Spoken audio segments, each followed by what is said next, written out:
All right. Well, welcome to the first worship guitar workshop we're doing here. I'm really excited to be able to put this together because I feel like for what we do here at church and what we do in worship guitar, I think there's so many ways that you can do things. And what I'm doing today, let me just start by saying, you don't need to copy with what I'm doing. It's a way to do it. It is a way that I've invented to do it over my years of playing. It doesn't necessarily mean that this is the way that you should be approaching it. But as I was thinking about what I wanted to do today and what I wanted to present, I really wanted to focus on kind of two guiding principles, which were what's going to be high impact and high value. When I started playing from a DVD, I guess I'd sound older if I said VHS, but when I started playing from a DVD, one of the things that they did, it was just, let's get you started right away playing and not have to get you bogged down with theory and whatever else. So I'm going to do a little bit of theory stuff here today, not a ton, but I want to at least give you things that you can go home today, practice, whenever you're done watching this or leaving here tonight. You can just go and start working on that immediately. So I think a lot of what you're going to learn today is going to help you with your practice time. It's going to help you with Sundays. It's going to help you with prepping. It's just going to help you in general just to have another tool up your sleeve as you're just trying to figure out what to do as you're playing guitar. So that being said, I'm going to introduce two primary shapes on the neck. I'm going to introduce the A shape and the movable A shape, as well as the D shape and the movable D shape. I use these two shapes pretty much every Sunday or every time that I'm playing. I use a variation of them. I use them to help fill in space where I don't know what to do on a song, or a song has a line in there that I may not have enough time to learn, so I got to improvise, or just to add in some nice warm pads or sounds. So we'll get into that a little bit later. And then I'm going to introduce a technique that I've invented, I guess. I don't know if that's a little bit too strong of a term, but that I've used to help get me through parts of songs where, like I said, maybe I didn't have enough practice time or something else came up. But it's a method that probably works for 80% of the songs that we play in modern Christian music. So I'll get a little bit into that more. So again, don't need to use or understand theory for what we're doing. We're going to be using and working on the shapes to get you up to speed. And hopefully, like I said, start implementing this today. So let's just jump right into it. I'm going to play a quick progression here for you guys. Nothing too fancy. From the number system, I'm playing the 1, the 5, the 6, and the 4. I'm playing that in the key of A, so that translates to A, E, F sharp minor, and D. That is a chord progression that is all over, not just regular songs, but especially Christian music. You can probably think of like songs already in the back of your mind that sound like that, just in a different key. Or in this one. One thing to keep in mind as we're up here and as we're playing and the techniques that I'm doing, I'm thinking about things from the perspective of how things are today. We have what we've got on stage. We've got drums, bass player, acoustic guitar, keys player, and an electric guitar player. So with that in mind, there's a lot that's happening within this sonic range, this A, with specifically high up or low on the neck. There's a lot of bass that's in there you can hear. There's a lot of mid-range that's in there as well. It's a lot of same type of, it's the same area of the neck that an acoustic guitar would be playing in. So it's really not going to be too beneficial for an electric guitar player to be hanging out on this. Even if you're trying to make it sound cool by picking through it, or whatever you want to do, I guess that can work. But at the same time, there's so many other things that are covering that range. So while that can work for certain songs, and you may need to play some of those types of chords, it doesn't really do a lot. It works, but it's very basic sounding. So what I want to be able to do is to talk about a movable A shape. So what is a movable A shape? Well, if you're looking on your guitar right now, when you play an A open chord, a certain way that you play it on the second fret.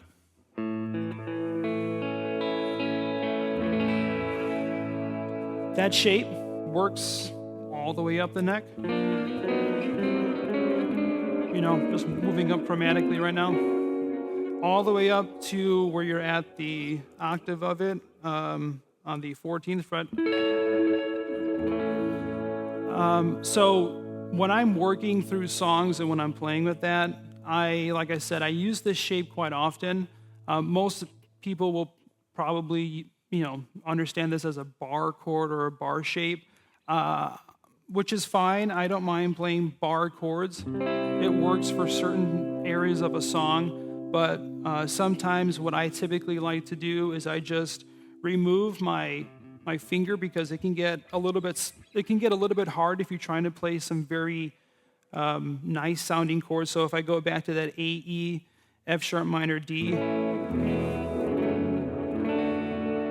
if I'm playing that on a bar chord, on the movable A shape, I'm playing A, E, I'm playing F sharp minor, I'm playing D.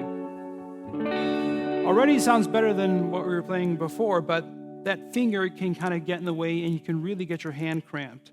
So some of the things that I typically will do as I'm playing it is I'll just remove that bass note from my pointer finger, and I'll play through it pretty softly. So let's work through that progression again.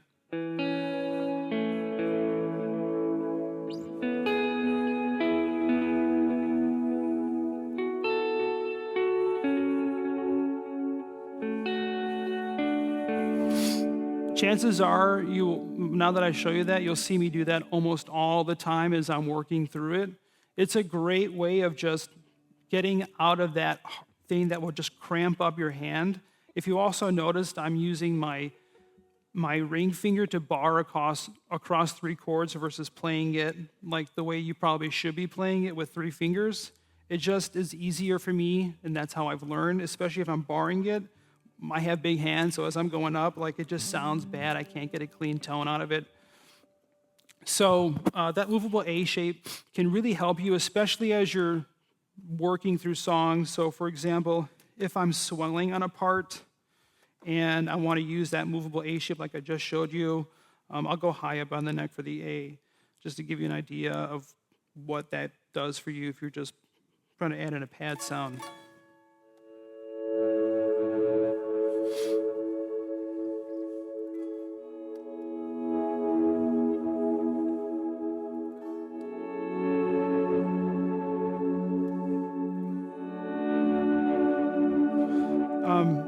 It can really add in a lot, like I said, for the things that are missing in the band right now, pads, another guitar, that can really add a huge amount of depth to the part, and especially a part of a song that may sound thin with what you're playing from what would typically be played on an E1 part.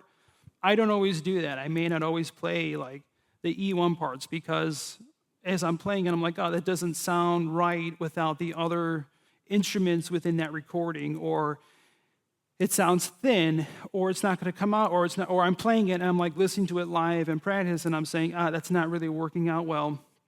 Let me try to switch it up a little bit and see what I can do. So, hopefully, and if you do, great.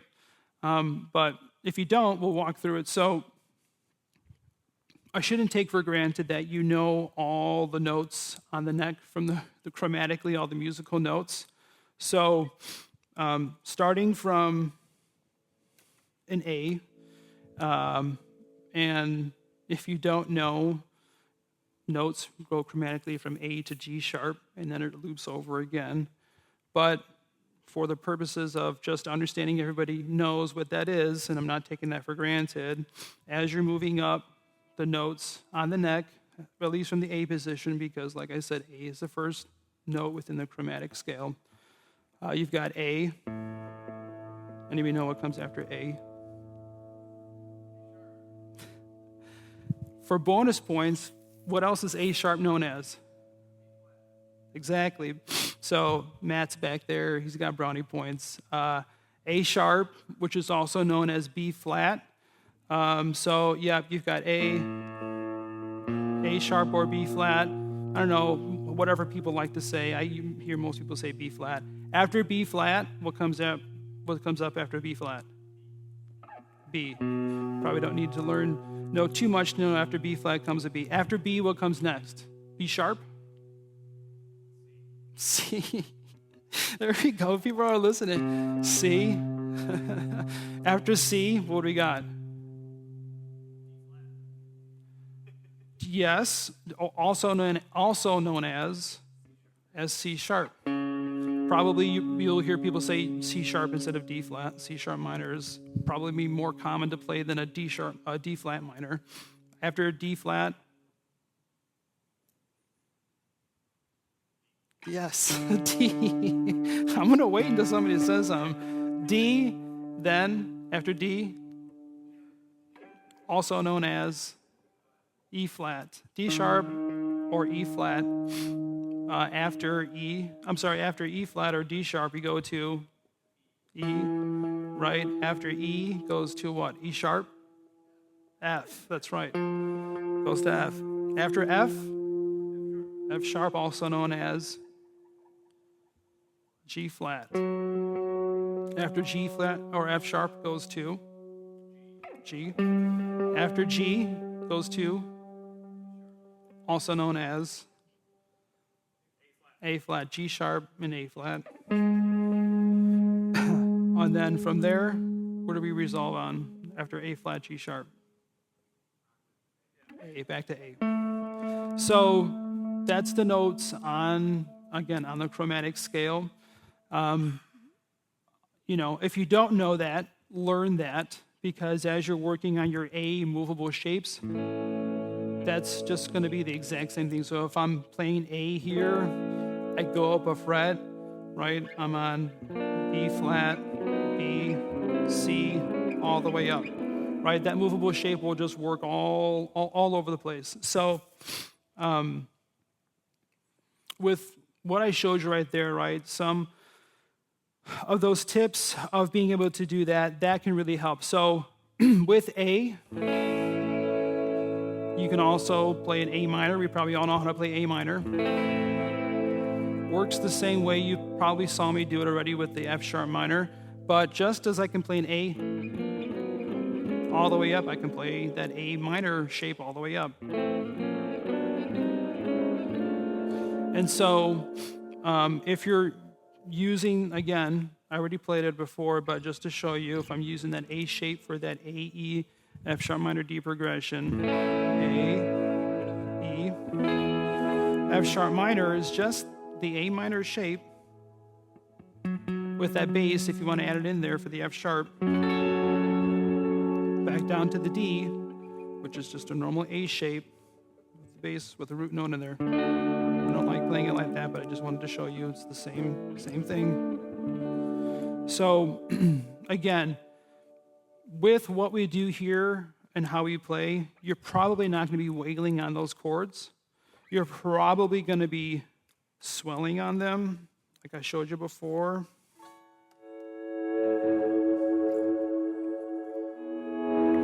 Or you may be picking through them, because the whole goal is for you not to add in noise. You want to add in feel to what you're playing. So if I'm adding in some gain to that, and I'm playing a part in a song, I'll pick through that same line, and I'm going to play A up high in the neck just to get out of that lower register.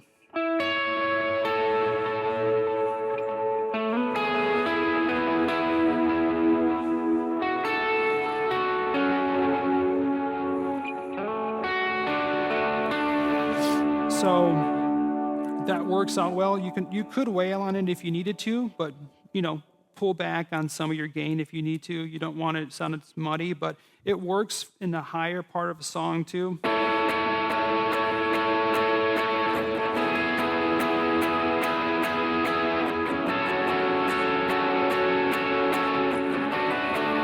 Sounds way better than for electric guitar. So again, that works, but there's so many other instruments that are already taking care of that range for you. You don't need to overlap it or overcomplicate it. So questions on that movable A shape? If you don't, that's okay. So another one that I do quite often is the D shape. So no surprise, the D shape that you play on an open chord.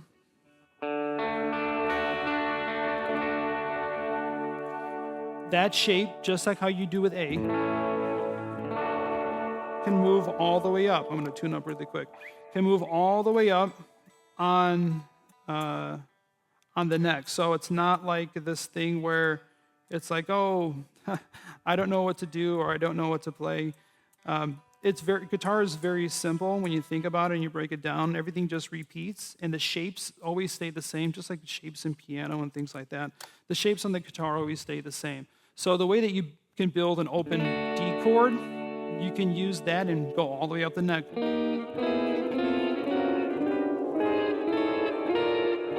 All the way back up to D. I use this, like I said, along with the other one, I probably use this every time that I'm playing. In addition to playing the actual chord, there are so many guitar lead lines that are built using that D shape, so that if you already know like what key of the song that you're in, chances are you can play a lead line using that D shape. Like I said, there's a ton of them. I mean, what's one? I was just playing it the other day. I think it's called, is it The Blood? It might be The Blood, where they literally just play that D shape for the intro of the song.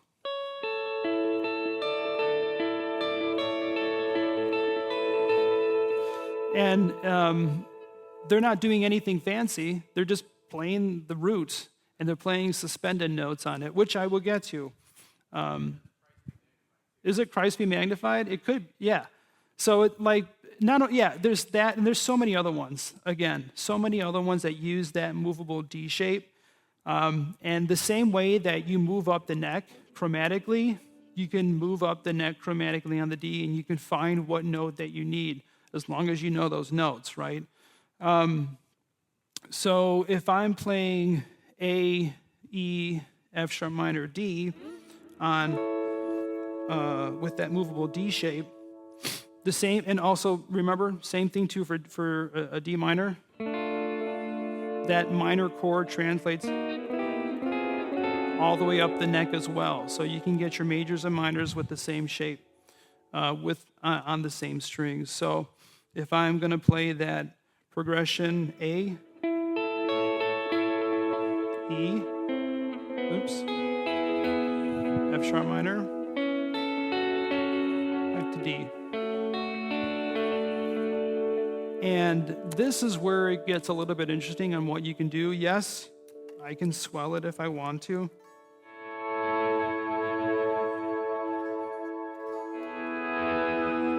Which works well.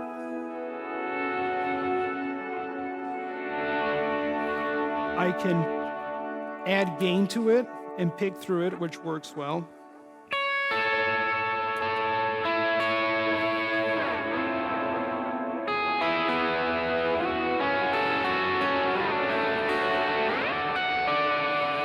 I can wail on this one a little bit more because I'm high up on the strings and it's not going to sound muddy. Sounds good.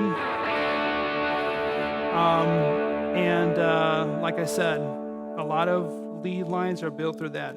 This shape is probably one of the most valuable shapes to know when you're playing electric guitar, is this shape. Whether you're playing E1 or you're playing E2, whatever it is, I will pick this up if it's like a part in the song where I want to add more to it, but I don't want to overcomplicate the sound, so I don't want to sound muddy. I'll just start wailing on the chords of that, and then that can really add in another dynamic to the part of the song where it's building up or something else like that, where you need more sound and power to come out of the guitar versus just like a single note, which can be great, but sometimes you just need a little bit more with that. Like I said, considering the fact that the amount of instruments that are playing at the same time. Any questions with that D shape?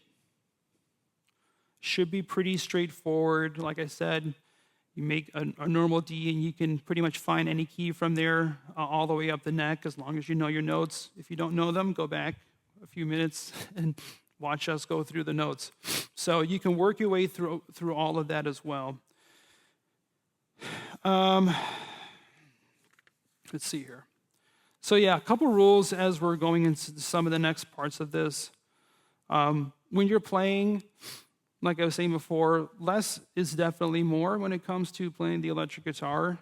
I think that too often, whether you're not confident in playing the lead lines or the lines that are in the song, or you didn't have time to practice a part, you may just default to just chugging and strumming through just normal chords. Hey, I get that. I've been there too. You didn't have a chance to learn the lead line, and you're just glued into what's on the chord sheet. But if you have to do that, try to put in some of these movable shapes just to give you so that it doesn't just sound like you came up here and you didn't practice, just to put it bluntly. So I feel like that can really help you with a lot of, like I said, parts of songs where you may not have learned a particular line, or it's not the main line to learn, but you want to add something in there that can really be helpful to you. Letting those notes ring out, especially on that movable D shape, is huge. And even in that movable A shape, I rarely will be wailing on that stuff, but I will let those really nice, really pretty notes just sort of, ring out, do what they need to do. Because if I'm just chugging away at those, I don't want it to sound. I want it to sound like I put some thought behind what I was playing. So letting those notes ring out and focus on feel. Don't focus on like trying to get through it or trying to keep up with the tempo. Like let's say it's a fast song, so I'm here like just going through that. No, you want to focus on the feel of the song and in the right moment of that particular song. So moving on here, one of the things that I'll also want to introduce that builds on top of those A and D movable shapes is a concept that I don't know what it's called. I guess I'm just going to coin it with what I know it's typically called, which is a root, a suspended 2, and a suspended 4. So I know I said not too much theory, but when you're talking about suspended chords, right, those notes are in addition to your normal notes that create tension and they create release in a song, creates vocal melodies within one particular chord as well. Something typical that a vocalist would do. So for example, if I'm here and I'll use A.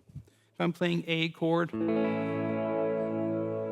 if I want to add in some more to that, some tension to it or some release to it, if I just move my pinky up, right, I got a suspended 4.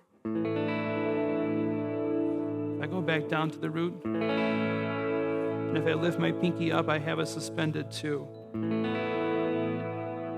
So that concept, as you're playing through those different parts, can really help you out. Again, if I'm in my root, which in this case is A, moving my pinky up, I'm in the suspended 4, back to my root, lifting my pinky up, to my suspended 2.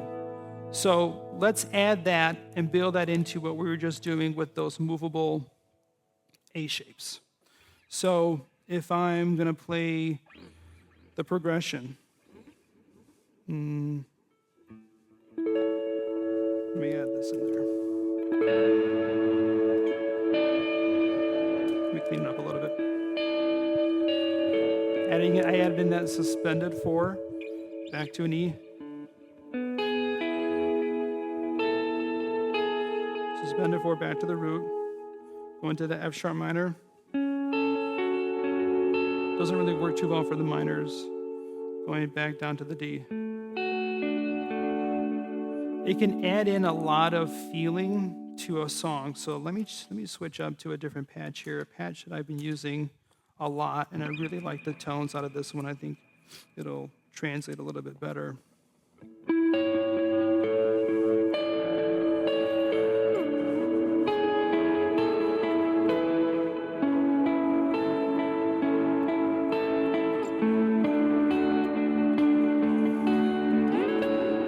So that can really help out a song tremendously. And it sounds like I know what I'm doing there, right? But I'm not doing anything other than just adding in a suspended note to that to give it that tension and give it that feeling, that vocal note, that a vocalist would typically probably do, like a vocal run, which would be in this case. They might just do that in the middle of a song as you're playing that on the A. Na, na, na, na, na, whatever they're doing. So it really helps you because you can vocalize with your guitar with what a musician would sound. It sounds very musical, right? It sounds like something that a singer would be doing. So like I said, it creates that small melody line within a particular chord. It gives you a more modern sound without being overly complex, right? You're just doing minimal finger movement and you get a ton of expression out of that, right? So if I'm going, you may have seen me go up a little bit more when I played this E. I just walked up within that phrasing. I walked up a little bit because I know that it works. Don't ask me what that is because I don't know enough theory to tell you what happens when I move up that far up. I just know I was suspended 4, and I can add in a little bit of feeling right there. So I use that quite often. And like I said, very simple to play, very easy to play, but very impactful in a song because you can hear what that just did. Let's just go back to what we did in the beginning.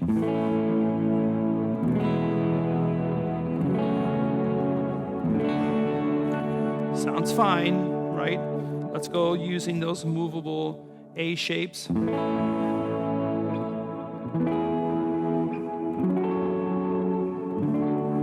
Better. Let's go add in those suspended chords.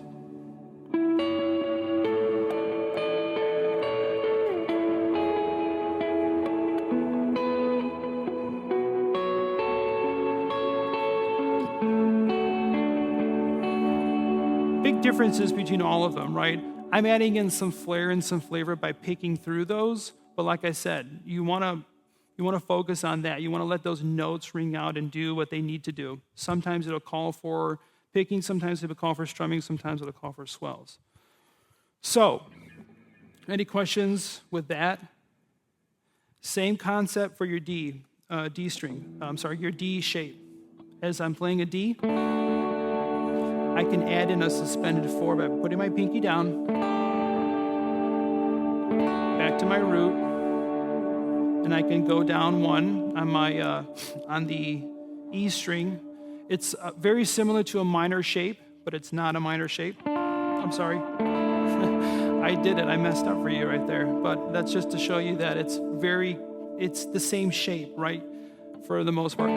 That's suspended 2, root, suspended 4. So let me go up to A and do it here. That was on D. So let me go up to A. You can see a little bit more versus down there because it's an open on the E. So A suspended 4.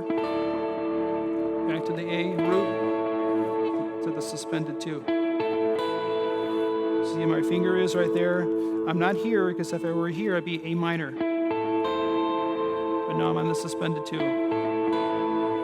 That is also very common. You'll see a lot of that in lead lines when it's coming with especially the type of music that we're playing here.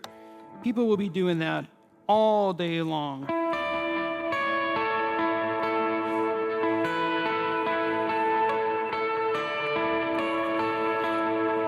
Adds in a ton of character to what you're playing.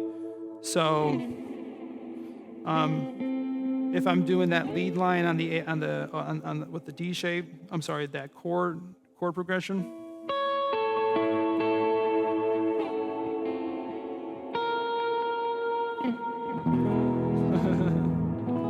There we go.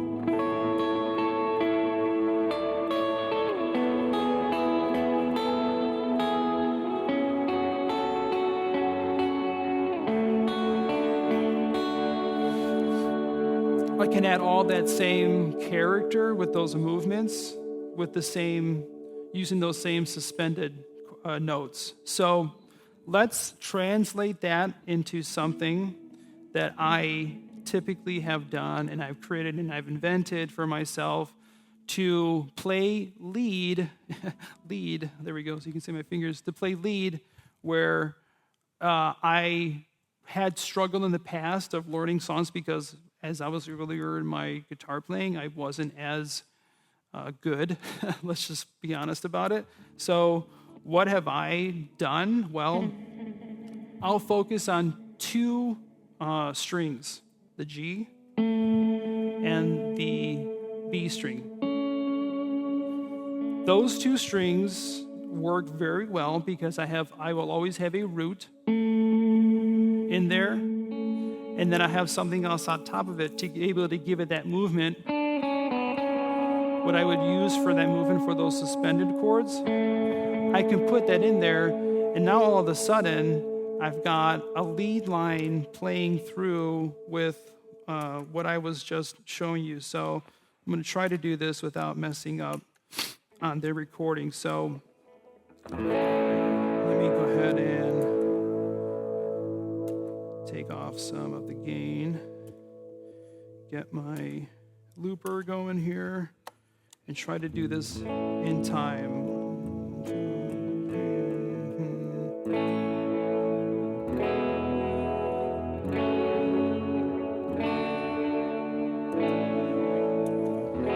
All right. So I've got that progression going. I'm going to show you that technique. Let me stop it because it is not in tune and it is really bothering me. So just give me a second.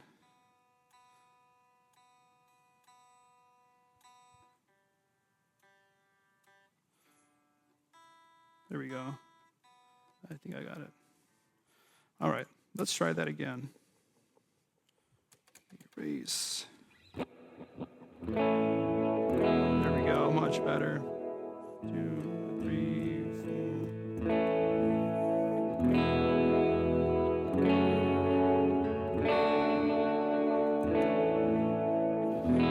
All right, so let's use that same concept, right? I'm only focusing on the B and the G strings, adding in the root, the sus4 and the sus2.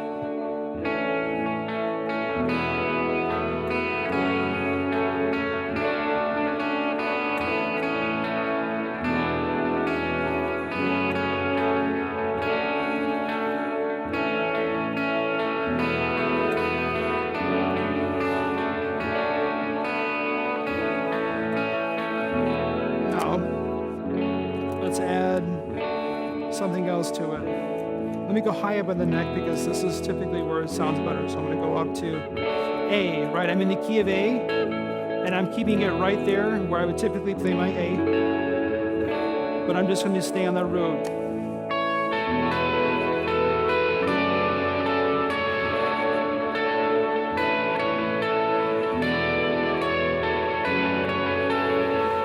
And I'm not doing anything. I'm not doing anything fancy. This is so simple to do. And like I said, you want to add some flavor to it? Add some flavor to it. you can go ahead and play your major, play your note progression from there for the key of A. You can add all of that in there. So.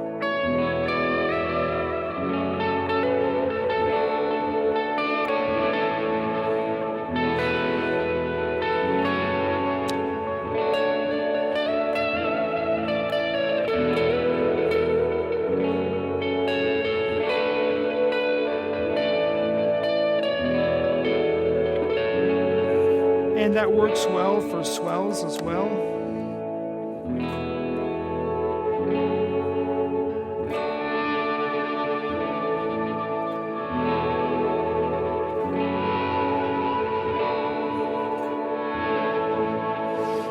So, you can do a lot with that same way that you can do on that, here. I can do it here too.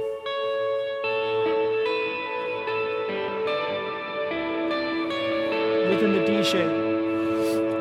I typically will play all the strings in D shape, but yeah, that specifically, that two note, whatever you want to call it, but just playing on the G and the B string works for so many things. So for example, I'm going to throw out some chord progressions here. You can go home and you can figure out what that is. But these things work for very common chord progressions in worship music, right? I'm already playing the 1-5-6-4. You can do any variation of that and it all sounds good, right? Starting on the minor, 6-4-1-5, 1-4-6-5, 4-1-5-6. Movements between the 1 and the 4 for ambient swells. You can do emotional lifts between your 5 and your 6. You can do more reflective sounds with your 2 in there, but you can just loop that over, right? You've got this like drone sounding going on. So like I've got, I've got this sound that I can just, it doesn't get old. Like for communion.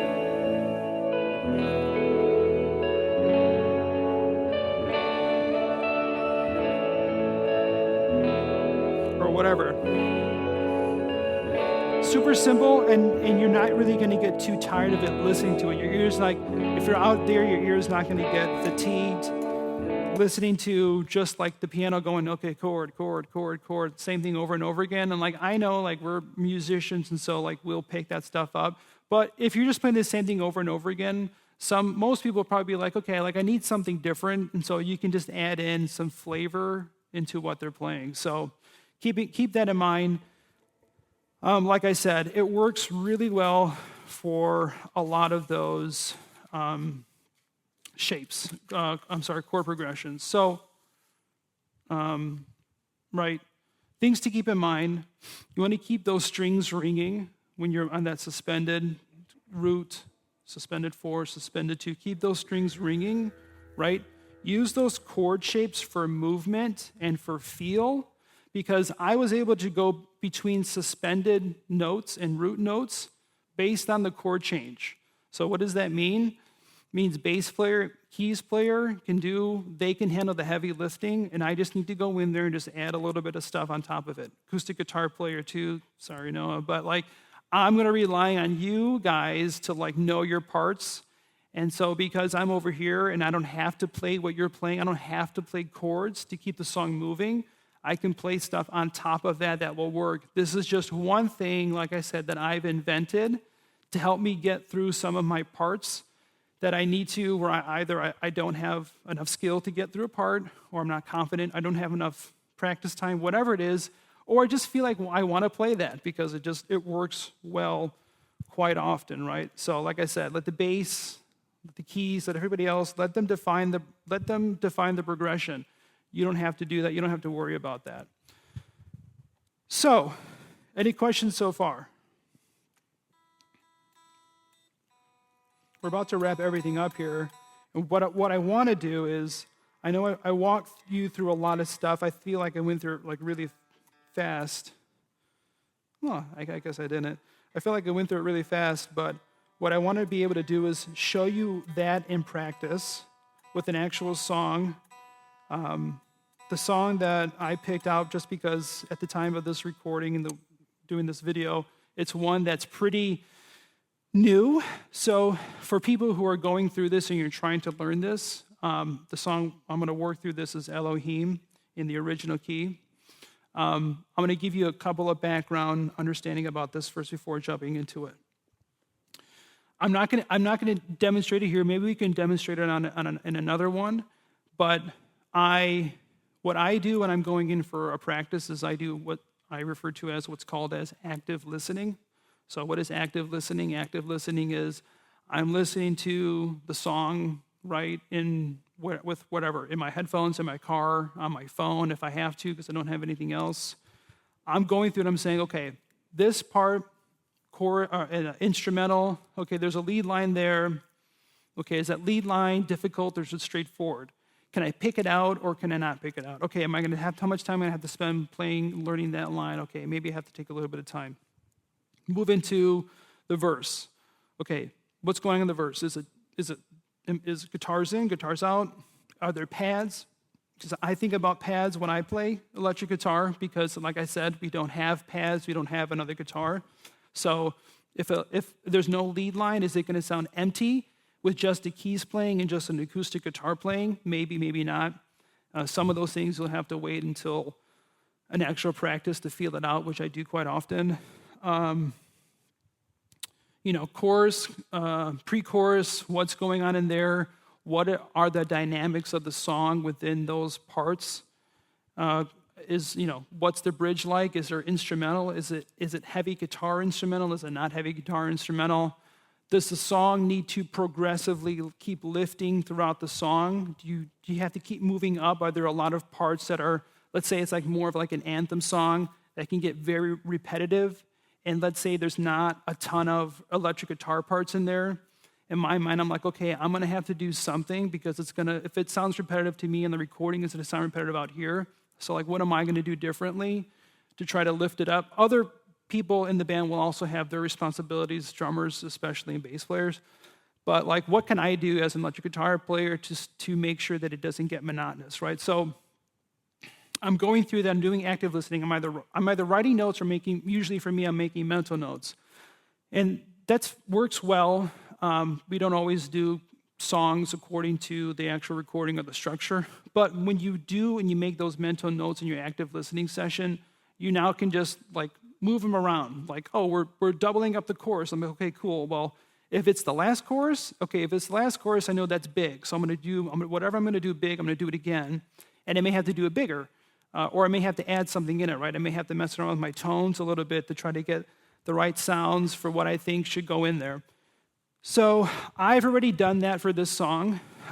What I have purposely not done is look at a chord sheet because I'm going to go into this song cold, so to speak, where I know this has never happened to anybody here, but I didn't practice the song, I didn't have enough time. I got told 2 days before that spot's empty and I need you to jump in and fill a spot or whatever else it is, right? Things that none of us have ever experienced.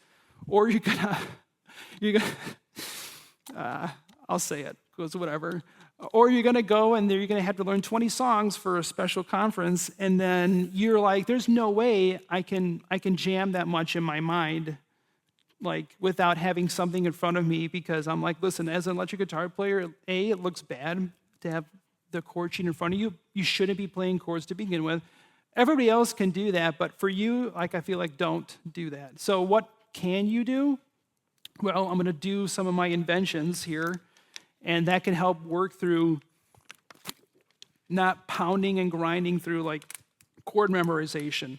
I'm like, okay, does this chord progression, does this song work for this technique? Cool. I'm using that technique, and nobody's going to know except for me that I don't know the chords of the song. I just know that with that chord movement, I can use some of these techniques.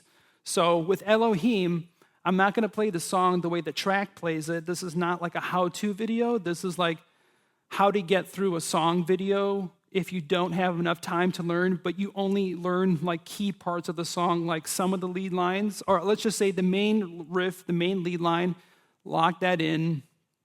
or there might be some other parts of the song that you might have to be learning along the way as you're playing it, and your ear may pick it up.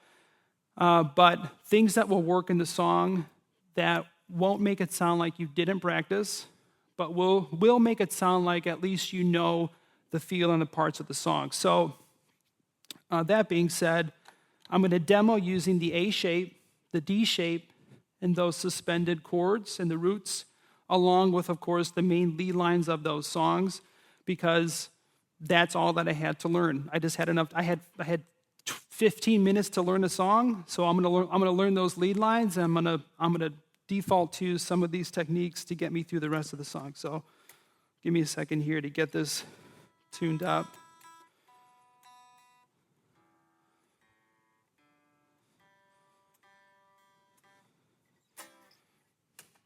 Let me just make sure I'm on the right patch.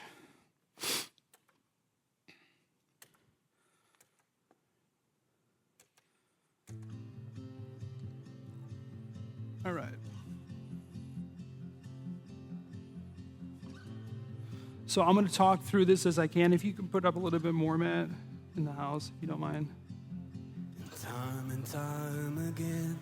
I'm going to walk through what I'm doing, and I'm also going to walk through the tones that I'm using. So I'll walk you through my active listening. So right now, I may add some swells in here, using that B and that G only root on the C.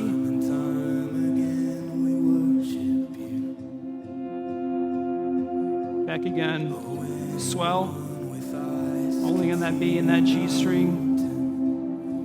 Again, within that C root. I may pick through some of that, but I'm just going to do the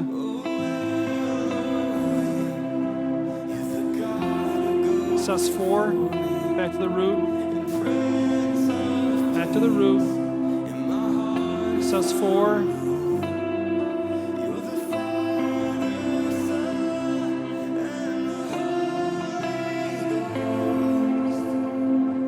I didn't learn that part, so I'm not going to play that part.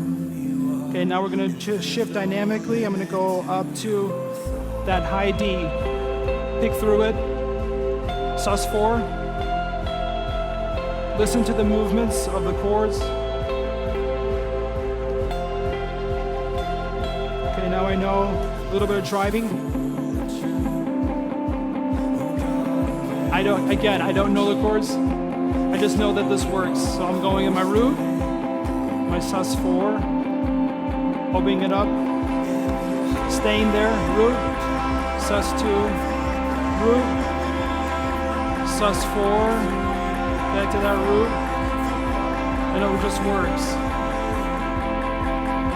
I'm gonna hold it out, go into my stage 1 overdrive, up in that D shape, just picking through it.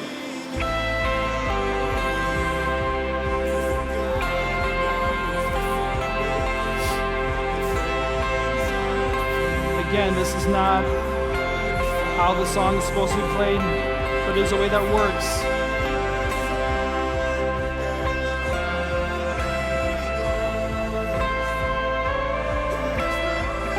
Now I'm going to learn this part, which is the main part. Go into my stage 3 drive.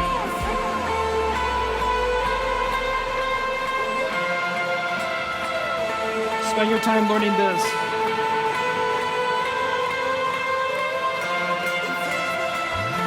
Driving.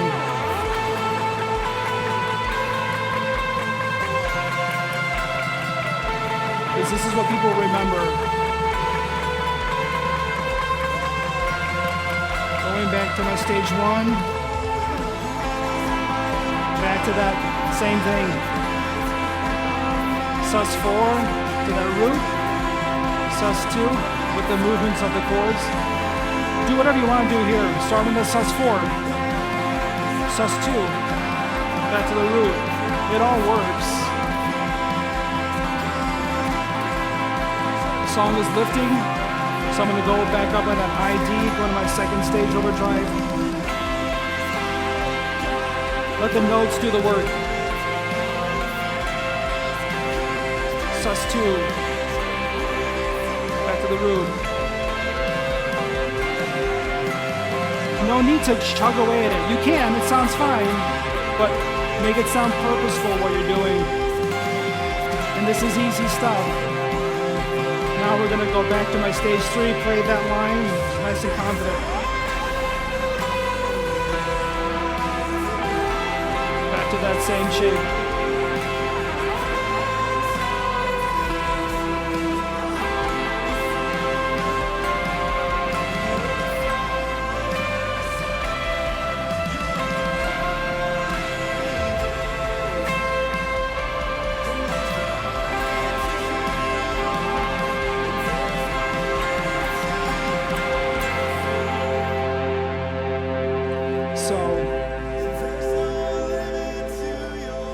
I just played, yeah, thank you. But just so you know what happened there, I played the whole song without having to look at a chord chart and just doing, like I said, active listening, using my ear to get through it. And like, I wasn't stressing out having to figure out all the parts of the songs. You should be learning all the parts of the songs, but let's be honest, we'll know as guitar players what all the parts are, but everybody else won't. So this is me saying it, I would prefer you spending parts on the main parts like I showed you, those main lines of the songs. Focus more attention and learning on that if you don't have enough time to learn the other parts. Another part in the verse may be a lot easier to learn, and so you're like, oh, I feel confident about learning that verse part because it's simple. Like, don't waste your time on that part because it's not the return on that investment is not as big as learning those main parts. So focus on the higher return on investment on those main parts. So I filled in all the blanks of that song using this technique, which, like I said, is probably good for about 80 or 85% of the songs that we do in worship music. So just to wrap everything up here, understand what key that you're in. That's going to help you a lot to be able to use these techniques. Choose a shape, right? Whether it's that A shape or D shape. There are other shapes you can use, C shapes and whatever else. We're not getting into that, G shapes, and we're not going to do that today because I want to focus on the things that I do on a regular basis. Add feel to the songs. Don't just add volume. I think that's the biggest takeaway is here is like what you do here, it adds so much feel to out there and it really translates and it can really help transcend a song from just sounding like good. The Holy Spirit will do what the Holy Spirit does, but like if you as an electric guitar player can make those connections with parts of the songs to add in the feel and not just adding volume because you're another instrument on stage and so you're just going to play something that everybody else is playing, like fine. But if you understand where your role is, you can do so much more than just being up here and playing open chords. You might as well just be playing acoustic guitar at that point. So add feel, don't just add volume. And again, don't overcomplicate it. When I worked through Elohim, I didn't do anything fancy. Like I said, I did active listening. I kept the same techniques going back and forth, just using my tones to compensate for different parts and to add more feel to the song. So don't overcomplicate it. Keep it simple, but like I said, keep those main parts in there and focus your energy on that. So that's everything that I've got for today. I appreciate you guys, your attention for everything. I hope that it's been beneficial. Hopefully you guys have learned some things. And like I said, my goal was to be high impact, high value, so you can go home today and just start implementing that in some of your practice or learning routines as you're playing through some of these songs. And hopefully to just make you a little bit more confident coming up here on a Sunday. Especially, like I said, when you're working with, understanding what you're working with a band, I think a lot of these techniques can really help you and can really make the sound so much fuller and richer for people who are listening to it. So with all of that, again, I really appreciate you guys coming out. Thanks for your time. Thanks for giving me a little bit of time here to feel important, I guess, and give you guys some of my insights. So appreciate it. Thanks so much.